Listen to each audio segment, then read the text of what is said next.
என்னதாங்க நடந்துட்டு இருக்கு தமிழகத்துல? கடந்த 3 மாத காலமாவே நாம தொடர்ந்து கேட்கக்கூடிய செய்தி பள்ளி கல்லூரி மாணவிகளுக்கு எதிராக நடக்கிற பாலியல் வன்கொடுமை செய்தி. தமிழகத்துல நிறைய பகுதிகளில் இந்த நிலை தான் தொடர்ந்துட்டு இருக்கு.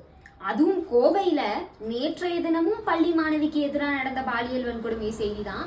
இன்றைய தினமும் அதே மாதிரியான ஒரு செய்தி தான். அப்ப நாளைய தினமும் இதே நிலை தான் தொடருமா? நேற்றைய தினம் கோவையில 17 வயது மாணவி 7 பேர்னால கூட்டு பாலியல் வன்கொடுமைக்கு ஆளாக்கப்பட்டிருக்காங்க. இன்றைய தினம் ஒரு பள்ளி யோகா ஆசிரியர்னாலேயே அந்த பள்ளி மாணவிகளுக்கு பாலியல் வன்கொடுமை நடந்திருக்கு. அப்ப தமிழ்நாட்டுல எங்கதாங்க பாதுகாப்பு இருக்கு? பெண்கள் அவங்க வாழ்க்கையில கடக்கக்கூடிய ஒரு லாங்கஸ்ட் ஃபேஸே இந்த பள்ளி கல்லூரி தருணம் தான். அங்கேயே அவங்களுக்கு பாதுகாப்பு இல்லைங்கும் போது அப்ப என்னதாங்க நடக்குது? அப்ப பெற்றோர்கள் தினமும் அவங்க பிள்ளைகளை வெளியில பள்ளிக்கும் கல்லூரிக்கும் அனுப்பிட்டு வயிற்றுல நெருப்ப கட்டிட்டு உட்கார்ந்துட்டு இருக்கணும். என் பொண்ணு சேஃபா வீட்டுக்கு வருவாளா வரமாட்டாளா அப்படின்னு.